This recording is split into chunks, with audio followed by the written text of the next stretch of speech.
Bom dia a todos, senhores e senhoras. Bom dia, doutora Vânia, que tão gentilmente preside essa mesa e me apresenta com tanta generosidade. Agradecer publicamente ao doutor Thompson, aqui presente também, que convidou para participar com ele da organização desse evento, que muito me honra, não só pela oportunidade, mas pela confiança depositada. Agradeço na sua pessoa a essa oportunidade, ao tribunal, especialmente agradeço o prestígio que a presença de cada um dos colegas aqui me traz, o que é, ao mesmo tempo, uma responsabilidade. Muito obrigado. Eu vou pedir desculpa, que eu estou um pouco ruim de voz. Eu vou tentar falar mais calmamente para economizar a voz, porque a minha tendência seria falar mais rápido e mais animadamente, o que certamente me faria sem voz em poucos minutos. Então, o tema que, quando o Dr. Thompson estava organizando esse seminário, acabou sendo proposto, e a mim coube, foi tentar fazer um balanço, uma retrospectiva, pensando em 25 anos de jurisdição. Evidentemente, da quarta região. Evidentemente, a quarta região é muito mais do que a história pessoal de um ou de outro desembargador, de uma ou outra vara, ou do tribunal, das turmas recursais, é tudo isso. Esse é um primeiro grande desafio, como fazer um balanço, apontar perspectivas e desafios que aí vêm. Como seria impossível fazer uma pesquisa exaustiva em todos esses órgãos, eu acabei propondo o seguinte recorte. Fiz uma pesquisa no site de jurisprudência do nosso tribunal, ou seja, então, essa pesquisa ela toma por referência o site do nosso tribunal, todos os julgados que estão ali presentes, e com um recorte ainda mais arbitrário, mas eu acho que útil para a gente refletir, tomei a seguinte medida, coloquei o termo direitos humanos no nosso site do nosso tribunal e, na jurisprudência ali presente, comecei a fazer um inventário, não só numérico, quantitativo, mas também qualitativo. E a proposta que eu faço aqui agora, nesses minutos, é examinar os resultados desse levantamento e, ao mesmo tempo, imaginar ou pensar quais são as perspectivas, os desafios, as tarefas que nos cabem enquanto instituição, e aqui eu nos cabe enquanto instituição, pensando em todos os juízes, todas as juízas, de todas as varas, de todos os juizados e os desembargadores aqui do nosso tribunal, e, como disse, permito-me tomar o recorte só da jurisprudência do nosso tribunal. Jurisdição constitucional e efetivação dos direitos humanos. Esses dois termos andam muito próximos, ainda que não sejam sempre necessários. Como a doutora Vânia sabe muito bem, professora muito conhecida e reconhecida de direito constitucional que é, em especial de controle de constitucionalidade, né? O controle de constitucionalidade ele é muito amplo, ele abarca matérias além de direitos fundamentais de direitos humanos, mas não há como negar que a relação entre direitos fundamentais, direitos humanos e controle de constitucionalidade é absolutamente central na experiência do constitucionalismo do século XX, em especial da segunda metade para cá. Ontem, na conferência de abertura, a juíza da Corte Europeia de Direitos Humanos nos mostrou o quanto esses casos são centrais. Claro que lá se trata de uma corte de direitos humanos, então, obviamente, todos os casos serão de direitos humanos.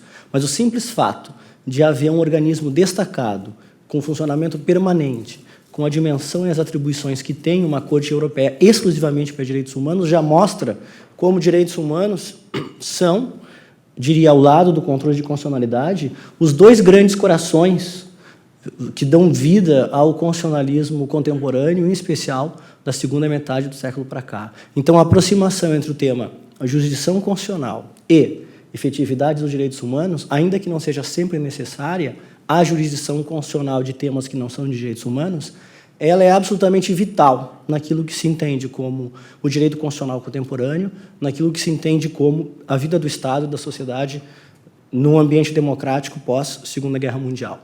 Eu vou convidar os senhores e as senhoras para me acompanharem nesses 4 momentos, o último número é 4, não é 3, nesses 4 momentos na realização desse percurso, nesses minutos que seguem, né? Primeiro, pensar em que contexto faz sentido, em que contexto nós falamos em jurisprudência, assim eu estou chamando, de direitos humanos, de uma forma muito livre, pensando no conjunto de decisões que trata de questões de direitos humanos. Depois, nos pontos 2 e 3, apresentar duas pesquisas. A primeira, no ponto 2, feita por um estudo do Rio de Janeiro, que estudou junto aos juízes do Rio de Janeiro qual a postura, qual a proximidade, qual o conhecimento, qual o engajamento no seu ofício jurisdicional que eles têm com essas matérias. O ponto 3 faz o que eu estou chamando desse balanço da jurisprudência dos direitos humanos na 4ª região. E eu coloquei ali anotações propositadamente, porque, como eu disse, são simplesmente alguns números que me chamaram a atenção, tomados de uma forma bastante direta e imediata dos registros que tem o nosso site de jurisprudência do nosso tribunal, sem ter tido a oportunidade de dar um trato estatístico rigoroso neles e também sem a pretensão de que, com esses números, possa ser traçado um quadro que leve a uma conclusão definitiva. Portanto, são anotações.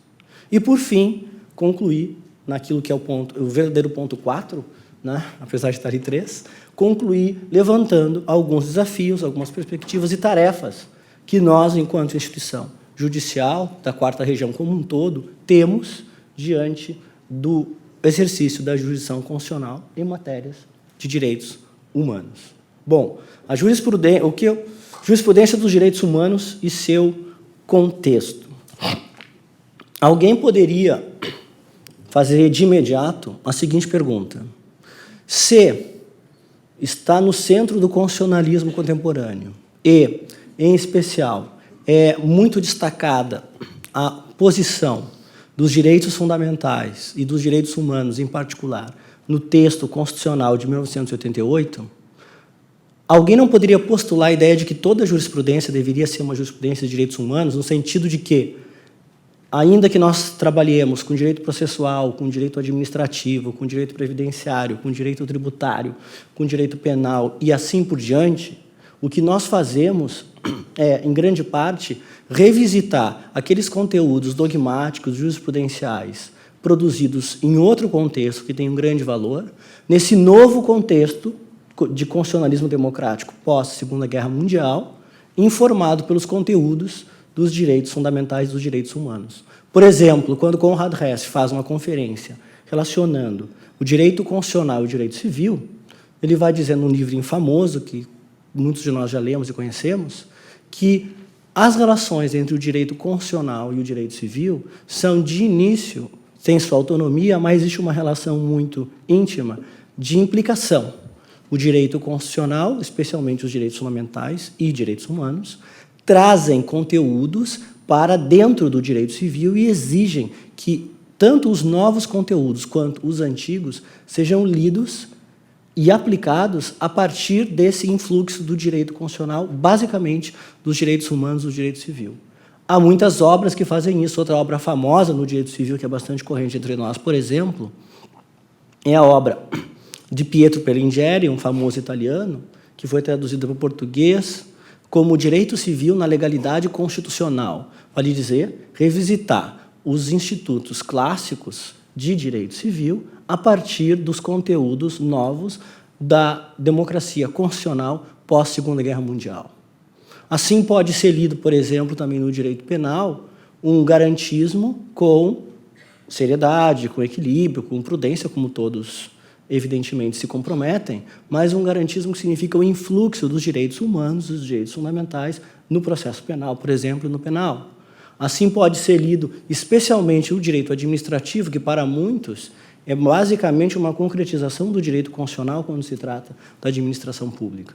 Assim pode ser lido toda a ideia de devido processo legal como processo justo no campo processual a partir da construção de princípios e garantias processuais das cortes nacionais e internacionais de direitos humanos e de direitos fundamentais. Ou seja, alguém poderia propor, sem grande medo de errar, eu diria, desde que bem entendido, essa afirmação de que toda jurisprudência, num certo sentido, deve ser vista, deve ser desenvolvida como uma jurisprudência lato sensu de direitos humanos. Mas por que é preciso dizer isso?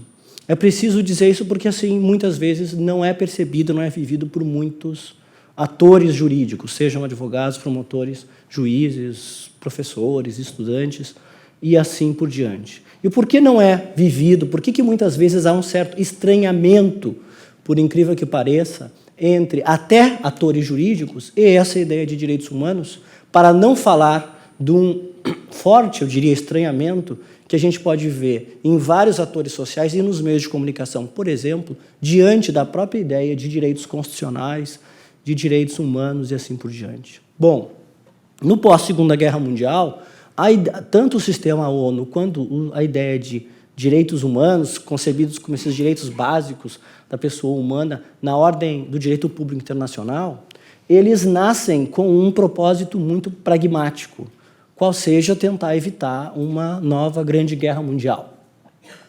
Essa nova Grande Guerra Mundial, pensa-se, pode ser evitada basicamente através de 2 expedientes. Desde um sistema de administração dos conflitos entre os Estados mais eficiente, a substituição da Liga das Nações pela ONU, né?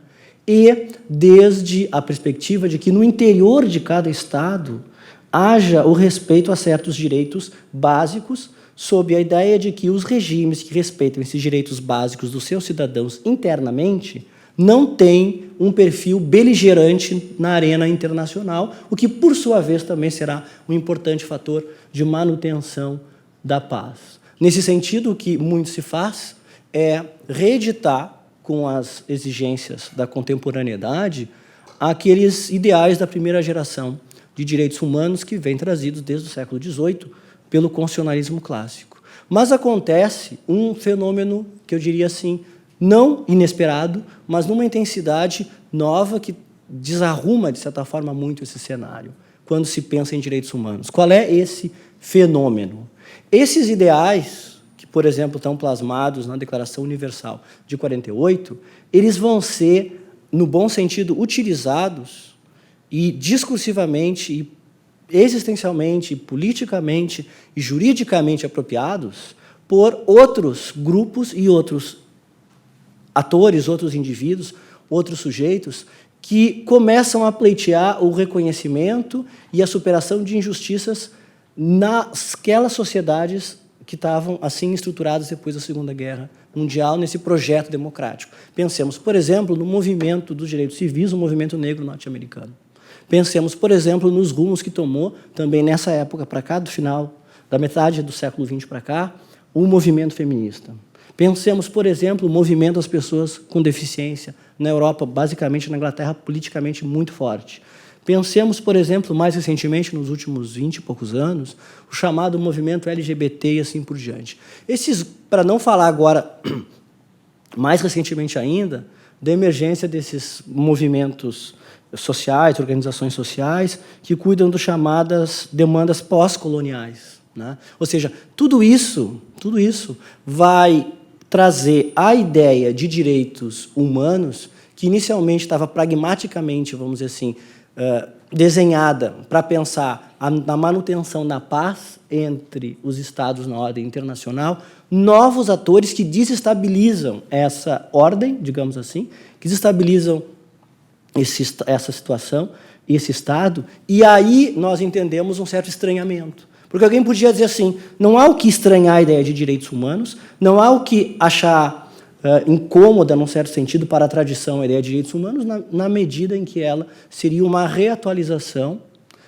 especialmente da primeira geração de direitos fundamentais, que é clássica, pensando na paz mundial. Mas acontece que estou chamando assim, essa utilização, essa apropriação desses princípios de direitos humanos por esses grupos e outros tantos que eu mencionei aqui, trazem para a arena, para a cena pública, alguém que não corresponde àquele que, seja aquele que fez a Revolução Liberal, as revoluções burguesas no século XVIII, seja aqueles que dirigiam as vitórias dos aliados na Segunda Guerra Mundial, que são os negros, que são as mulheres querendo acabar com o sexismo, que são populações que vêm de passado colonizado, que buscam outro lugar ao sol, que são homossexuais e assim por diante. Ou seja, isso cria o que eu estou chamando aqui de um estranhamento.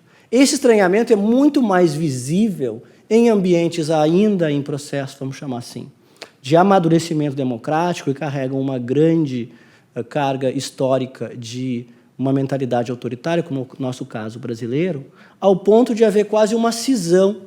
Acho que os senhores e senhoras não devem ter muita dificuldade de concordar comigo nisso.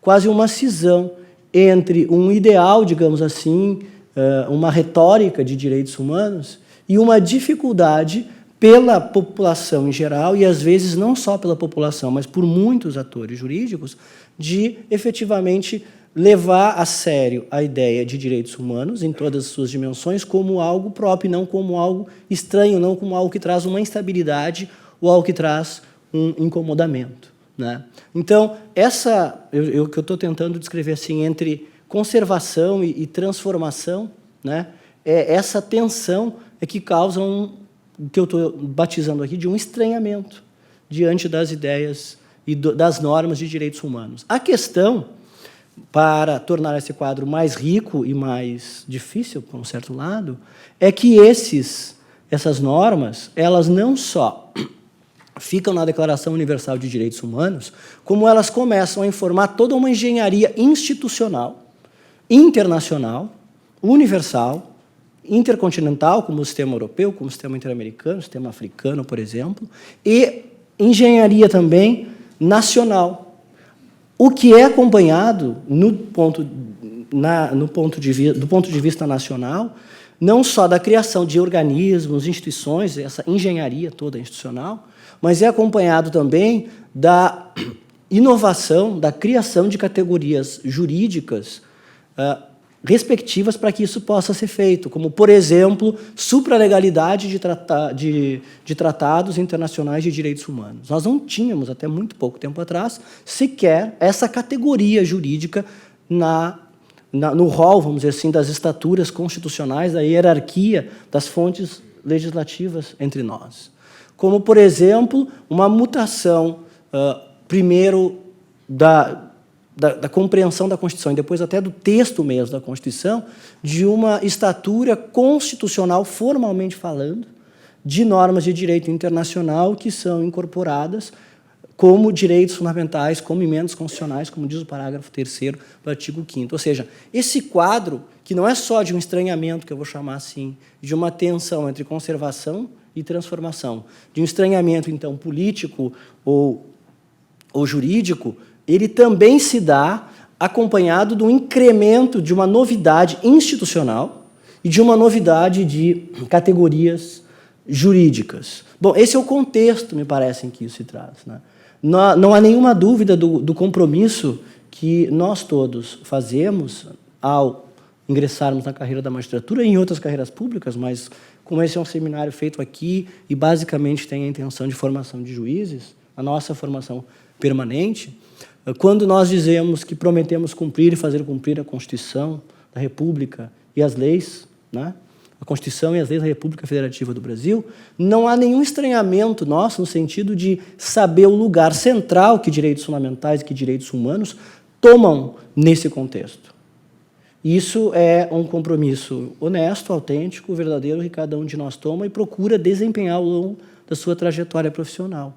Ao mesmo tempo, nós nos vemos deparados, né, pelo desafio de fazer valer esse compromisso, em especial quando há um contexto de estranhamento, na medida em que esses direitos são impulsionados, são concretizados de tantos modos inesperados por esses grupos que eu mencionei pós-Segunda Guerra Mundial. Então, me parece que, humildemente, nós temos que tentar entender em que contexto nós temos e, por mais bem intencionados e tecnicamente preparados que nós tentemos esforçadamente sermos, nós enfrentamos esse desafio que é existencial, que é político, que é de mentalidade jurídica, que é de institucionalidade jurídica, né? Porque nós educados que fomos, para pensar no direito como direito nacional, para pensar o direito internacional como algo quase que distante e estanque, rapidamente nos vimos num ambiente jurídico muito diferente hoje em dia. A conferência ontem aqui do ministro Gilmar, por exemplo, contando alguns casos, mostrou isso claramente, né? Bom, colocado esse contexto, que eu acho que é um contexto desafiador, nós podemos passar para um panorama, né, qual é a situação que vivemos, né? Eu tirei os números dos próximos 2 2 slides, né, para usar um termo da minha época, né, os próximos 2 slides, de um estudo feito por José Cunha, Direitos Humanos, Tribunal de Justiça do Rio, Concepção, Aplicação e Formação. Eu estou usando esse porque foi o que eu encontrei e me pareceu mais rico de dados, apesar de saber que existem alguns outros não tão extensos. Então, ele fez uma pesquisa abrangendo praticamente todas as varas da Justiça Fluminense, e com vários quesitos sobre direitos humanos, mas uma pesquisa um pouco mais aprofundada e específica do que, por exemplo, outras pesquisas que existem sobre a magistratura são mais amplas, tratam de mais temas. Por isso que eu escolhi esse. E acho que o fato de serem juízes fluminenses e, basicamente, juízes estaduais não descreve um perfil tão distante do nosso, apesar de sabermos que, até por hábito profissional, por ethos profissional, nós temos uma outra história, mas, essencialmente, somos cidadãos brasileiros formados numa mesma cultura jurídica, no mesmo momento histórico, trabalhando como juízes. Então, diante da pergunta se você já atuou em casos envolvendo direitos humanos, vejam, se nós somarmos 24 mais 22, são 46, né? Mais 30, são 76. 76% estão entre o não ou alguns poucos casos de direitos humanos. Só os 24% responderam vários. O que isso diz? Isso diz que não há casos de direitos humanos ou que os casos que há, e cada vez são mais, não são assim percebidos, não são assim experimentados, não são assim, juridicamente até falando, enquadrados. Me parece que é essa a hipótese.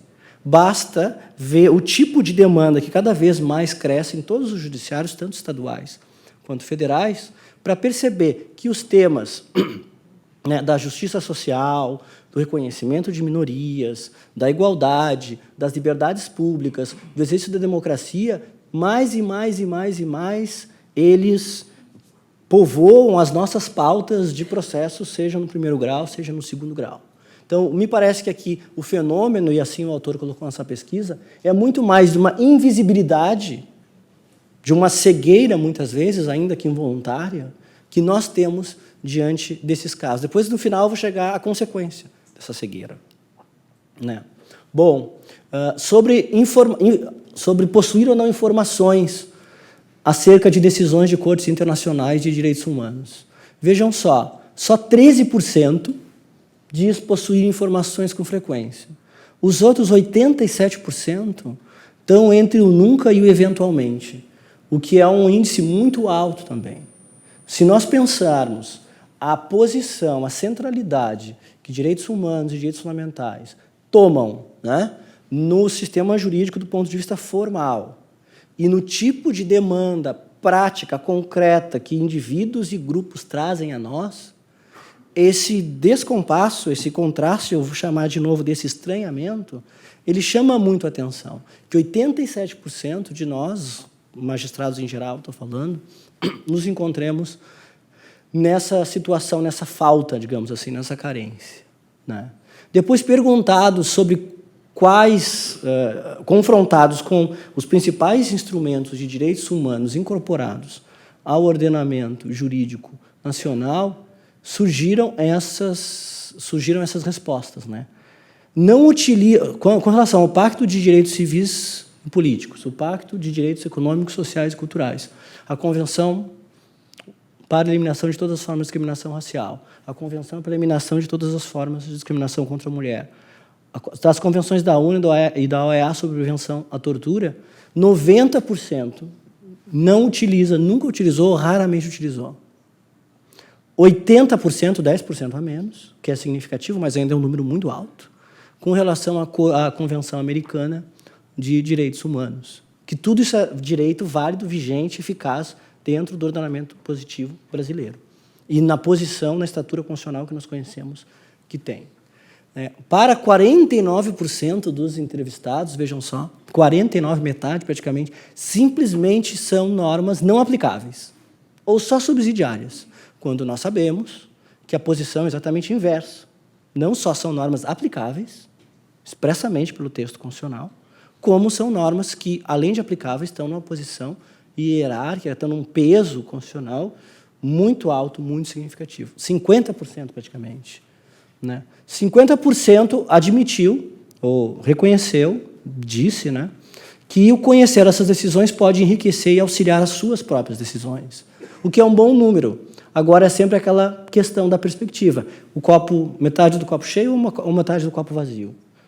Que 50% não reconheçam que pode ser algo que enriqueça e auxilia as suas decisões é realmente um dado forte que chama atenção. E 64% não estudaram nunca, ou só de forma autodidata e superficial. Esse item aqui me faz lembrar uma coisa. Me permitam um parênteses. A análise que eu estou fazendo aqui é uma análise que não tem nada de pessoal com relação a absolutamente nenhum órgão ou nenhum juiz, ou nenhum grupo de juízes de forma nenhuma. Nós, para o crescimento de um ambiente democrático, nós temos que colocar a razão pública, as nossas questões, de uma forma, no bom sentido, impessoal e sem qualquer tipo de postura maniqueísta de bons e maus, de certos e errados, e assim por diante. Isso se reflete muito, por exemplo, na falta de estudos acadêmicos sobre jurisprudência que examinem de uma forma crítica, tanto apontando as virtudes e a força, como apontando os problemas e as dificuldades e os erros, eventualmente, que a nossa jurisprudência pode ter. Isso, então, é uma análise que tenta ser, com a melhor das intenções, objetiva, sem buscar aqui culpados ou bodes expiatórios de nada, mas sim fazer um exame geral, que também, no nosso caso, é um autoexame, né? E daí buscar diretrizes para a ação, né? Então, quando se diz aqui que 64% nunca estudaram só de forma autodidata ou superficial, não está se dizendo aqui de forma nenhuma que as pessoas ou as instituições são irresponsáveis ou são amadoras ou assim por diante. O que está se dizendo é que esse ambiente institucional, esse contexto histórico que vivemos, produz esses resultados. E, humildemente, a ciência tem que ser sempre humilde, no sentido de tentar olhar com honestidade a realidade e buscar fazer as perguntas certas, sem saber as respostas de antemão, né? E, humildemente, encontrar caminhos possíveis de melhoria, de superação. Bom, agora, nessa segunda parte, nessa terceira parte da minha fala, eu vou trazer para os senhores e para as senhoras alguns dados sobre a que eu chamo aqui de uma forma muito embrionária, jurisprudência dos direitos humanos, pensando na quarta região, tomando como referência o instrumento de pesquisa que eu tinha na mão, que é o site do nosso tribunal. Se tivesse um instrumento com tanta agilidade de busca, também utilizaria para todo o primeiro grau, mas para fazer essa pesquisa no primeiro grau exigiria muito mais tempo, que, infelizmente, não dispus para fazer. O que eu fiz? Eu coloquei, entre aspas, direitos humanos no nosso site.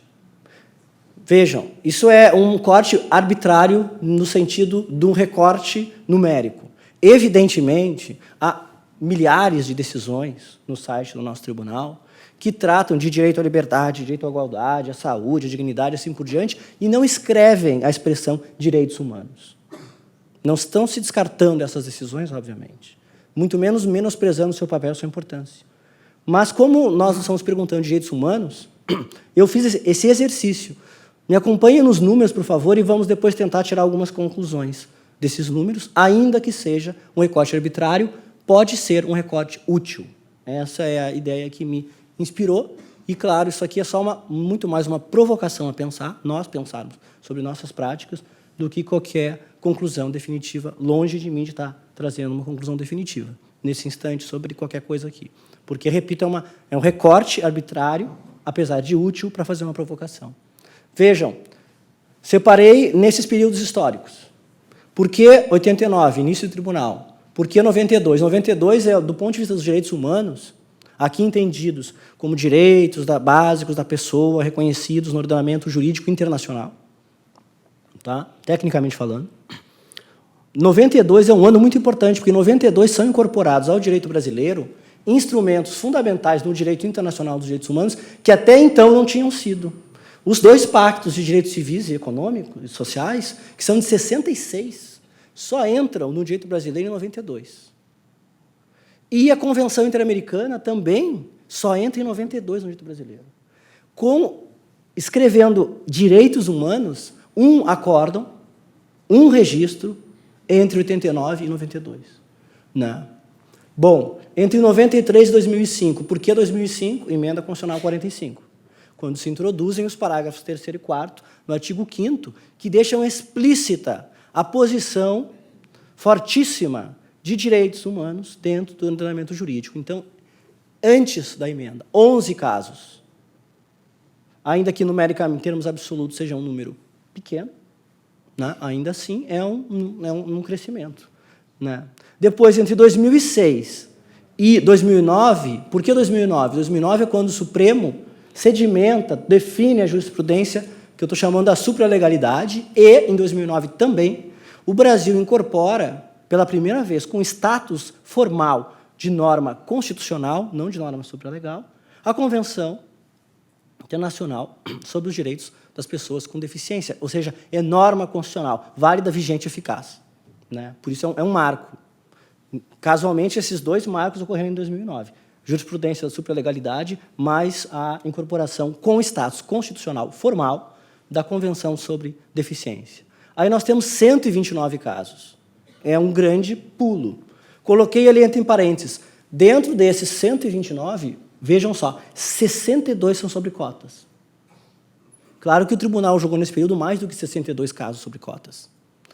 Repito, eu só estou arbitrariamente recortando aqui aqueles que aparecem a expressão direitos humanos. 129. E de 2010 até agora, 51 casos, né? Dos quais 6 são sobre cotas e ficaram de fora mais 56 que são sobre cotas e que não utilizam a expressão. Na ementa, perdão, eu não sei se eu fui enfático nisso, eu só pesquisei ementa. Eu estou há um mês pesquisando isso, imaginem o que seria ler mais de 1 milhão de acórdons, que é o que tem no site, em um mês. Impossível, né? Então, eu tive que fazer recortes arbitrários. Quando eu comecei a fazer esses recortes arbitrários, eu percebi que talvez eles me façam perguntas úteis, e é isso que eu estou propondo aqui aos senhores e às senhoras. Então, vejam, se eu não me engano, são 192 casos em 25 anos, onde se escreve o termo direitos humanos, e, repito, isso não desmerece, não menospreza a importância de todo o resto, milhares de casos, que foram decididos tratando de liberdade, igualdade, dignidade, saúde, moradia, sei lá mais o quê, que não escreveram direitos humanos. Mas depois eu vou tirar algumas conclusões, algumas pistas, pelo menos algumas perguntas, sobre essa coisa de escrever ou não escrever, tá? E as consequências disso. Bom, adiante. Então, vejam só os números. Se nós tomarmos o que tem no site de emendas, que são 1.709.997 até ontem à noite, né? Se nós tomarmos isso, nós temos 0,011% de invocação da expressão direitos humanos nas nossas emendas. O que é o quantitativo equivalente a 192 casos. Agora, vejam que interessante, pelo menos me pareceu interessante. Qualitativamente, tentando pesquisar esses 192 casos, o que eu fui percebendo? 80 casos, ou seja, 42%. Raça, etnia, quilombos indígenas. 42%. Depois, 31 casos é um outro grande grupo. 17% são a construção e depois a reiteração da jurisprudência sobre a impossibilidade de prisão civil, depositário infiel, em virtude do Pacto de São José da Costa Rica. E é interessante que desses 192 casos, 84 casos deles são casos que ocorreram na área de direitos sociais. Certo? O que é a área de direitos sociais que eu coloquei aqui? Cotas eu coloquei aqui, porque é direito à educação. Quilombos eu coloquei aqui, porque é terra, direito social. Os casos de direito previdenciário, por exemplo, onde essa expressão foi registrada, né? E assim por diante. Então, 43 é um número grande, quase a metade relacionam direitos sociais com direitos humanos, onde aparece. Agora, 42% é o maior grupo, raça, etnia, quilombos e indígenas.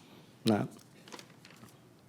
Bom, mais uma anotação que me pareceu dentre tantas possíveis, né? Interessante.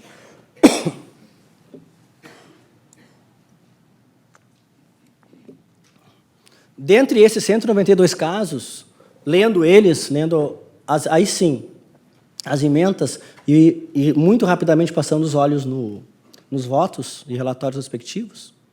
E aqui deve ter algumas coisas que passaram, porque foi tudo muito rápido, imaginem o que é isso, fazer tudo isso. Né? O que eu consegui contabilizar? Né? O mais invocado é o Pacto São José da Costa Rica, 84 vezes. Isso não surpreende, ele aparece muitas vezes na área penal, duplo grau, e aparece muitas vezes no depositário infiel. Em outros casos, mas ali nota-se que aparece muitas vezes. Né? A Convenção sobre Eliminação de Discriminação Racial, 55, corresponde a cotas, basicamente. Da mesma forma, Convenção sobre Eliminação de Discriminação contra a Mulher, 51, também no contexto dos julgamentos sobre cotas. Interessantemente, do meu ponto de vista, apareceu 14 vezes a Declaração Universal dos Direitos Humanos. Como nós sabemos, é soft law. Né? E isso, no bom sentido, é curioso que um instrumento de soft law, né, apareça 14 vezes. E o Pacto dos Direitos Civis e Políticos, que junto, nós sabemos, com a Declaração Universal e com o Pacto dos Direitos Sociais, Econômicos e Culturais, são conhecidos no direito internacional dos direitos humanos como o coração do direito internacional dos direitos humanos. Aparece 11 vezes. O restante é muito esporádico, mas isso é o que mais aparece. Bom, diante disso tudo, esse aqui é o número 4, tá? Desafios, perspectivas e tarefas. Eu estou encerrando aqui.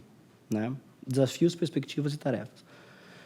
Relembrando mais uma vez que o objetivo desse levantamento, que faz um recorte arbitrário, que toma só emendas, é pensarmos sobre o nosso trabalho institucional diante do exercício da jurisdição constitucional em direitos humanos, com todos os limites e senões metodológicos, estatísticos que corretamente, muitos de vocês devem estar pensando agora. Eu peço a bondade de vocês de deixarem um pouco de lado os senões metodológicos, estatísticos que pode ter nesse recorte arbitrário. Ele ainda assim me parece um recorte útil, porque se nós contrastamos esse recorte com o contexto que eu mencionei, o que podemos começar a pensar de desafios, de perspectivas para o futuro e para o presente do nosso trabalho, né? Primeiro, naquele quadro de estranhamento, é de ir além do estranhamento que nos desafia.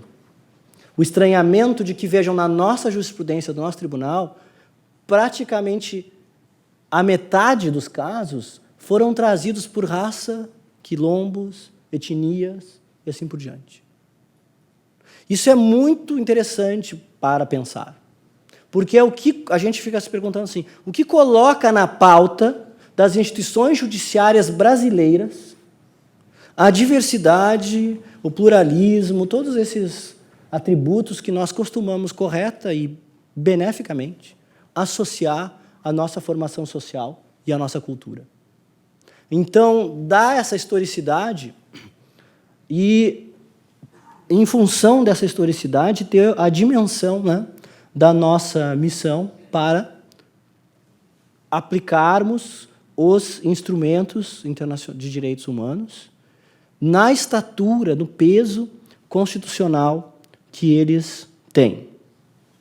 Outra coisa, o fato de poucas vezes escrevermos direitos humanos nos nossos julgamentos, seja de primeiro grau, seja de segundo, aqui, essa amostra arbitrária, repito, de segundo grau, né? Eu não iria tão longe de dizer o seguinte, aquilo que não é dito não é inteligível. Tem toda uma linha de teoria do discurso, de análise pós-estrutural, Foucault e assim por diante. Quando fala do poder e da linguagem, dizem que aquilo que não é inteligível não é nomeado. É jogado para a categoria do estranho, do anormal, do excepcional, do excêntrico, do abjeto, e assim por diante. Eu não vou chegar tanto, porque não é o caso mesmo. Como eu disse, e aqui não é nenhum favor dizer isso, há muitos julgamentos extremamente importantes que trataram dessas coisas, ainda que não tenham assim nominado.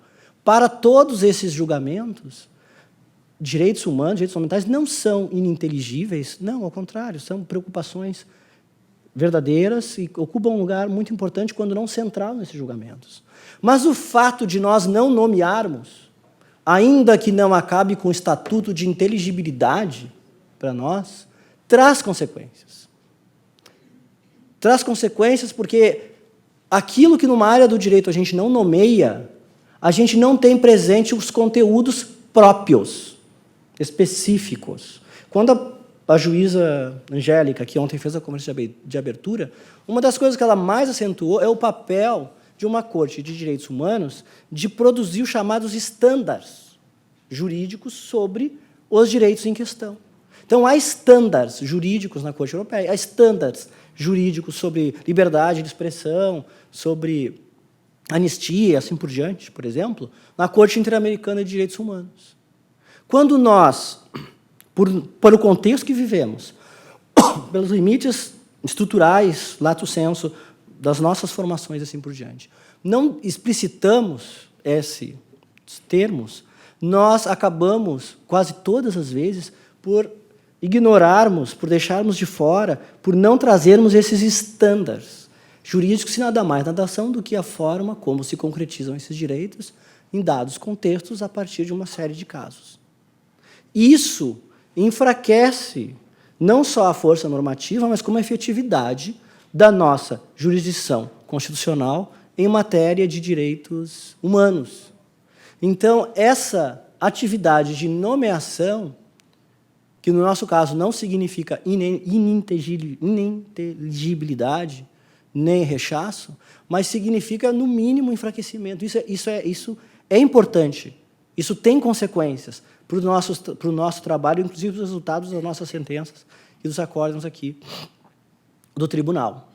Para não falar, a gente viu um quadro ali, para não falar sobre também a presença ou a ausência dos instrumentos, das normas jurídicas supralegais e constitucionais atualmente, em função da incorporação como norma constitucional da Convenção sobre a Deficiência, dessas normas jurídicas em muitos momentos dos nossos raciocínios judiciais, né?